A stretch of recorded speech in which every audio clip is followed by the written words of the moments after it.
Apa yang akan terjadi ketika seorang nasabah itu nekat galbay di 31 aplikasi pinjol di tahun 2025? Ini yang akan terjadi.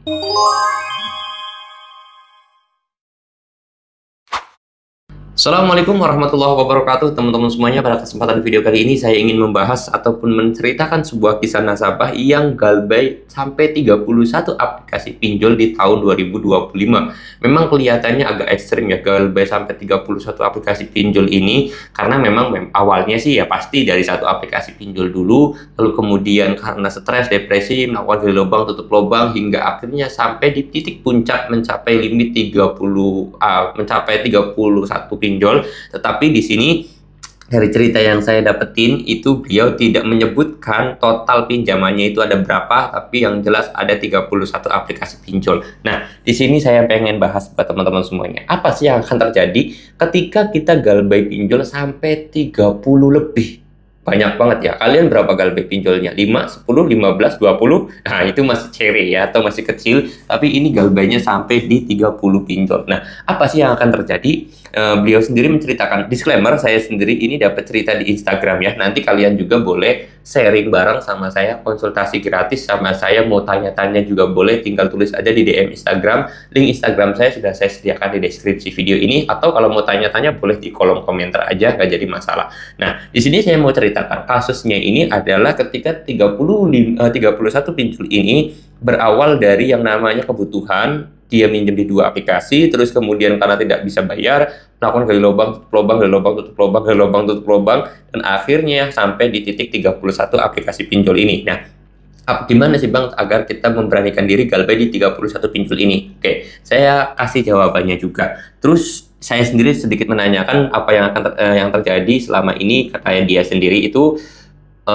ya ancaman, chat itu nggak pernah berhenti, telepon dan yang lain sebagainya tidak pernah berhenti ya. Oke, di sini yang perlu dilakukan oleh abangnya dan juga buat teman-teman semuanya, yang terjadi pasti itu adalah ancaman, telepon setiap hari pasti ada, berpuluh-puluh telepon, berpuluh-puluh WA, berpuluh-puluh SMS, berpuluh-puluh email, itu setiap harinya pasti masuk.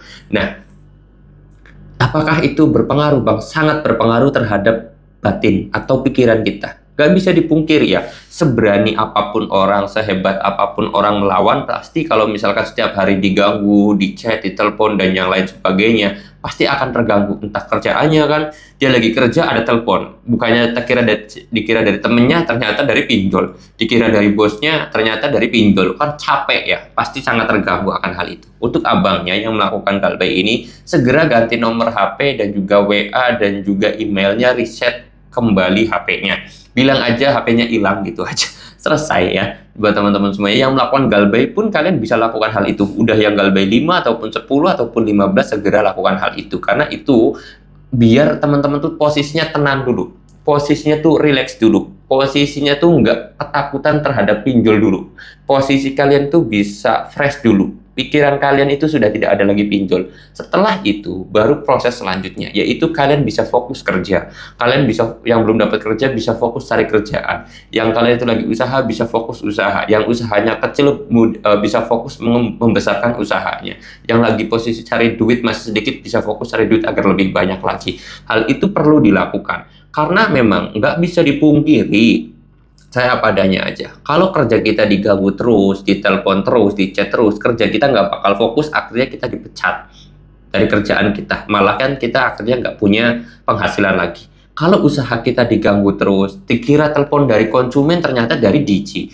Dikira telepon pesanan dari konsumen, ada WA, ternyata dari DC. Ini kan repot. Jadi kerjaan kita pasti bakal terganggu. Ditambah lagi, kita harusnya memikirkan strategi agar gimana pekerjaan kita ataupun usaha kita tambah maju, tapi kita pikirannya terbagi menjadi 2. Satu masalah pinjol, satu lagi mikirin usaha. Jadi nggak full 100% usaha kita. Oleh sebab itu, hilangkan dulu pikiran terhadap pinjolnya, baru kalian bisa fokus kuncinya, ganti nomor HP. Dan yang kedua, perlu kalian catat, transparan terhadap keluarga, agar nanti kalian itu tidak kena pikiran juga, waduh nanti ada DC yang datang ke rumah gimana ya, orang tua tahu dan istri tahu atau suami tahu, nanti repot. Lebih baik kalian sekarang transparan. Saya yakin keluarga kalian pasti dukung kalian ya. Oke, mudah-mudahan saja semuanya kita itu diberikan kelancaran untuk usaha dan juga rezekinya. Dan saya juga jadi pesan buat teman-teman semuanya, ketika kita sedang usaha ataupun cari rezeki, jangan pernah lupa terhadap sang pemberi rezeki. Karena percuma juga kita cari rezeki kemana-mana, tapi kita lupa terhadap sang pemberinya. Oke, mudah-mudahan video ini bisa bermanfaat. Saya mau tutup video ini dengan kata Assalamualaikum warahmatullahi wabarakatuh.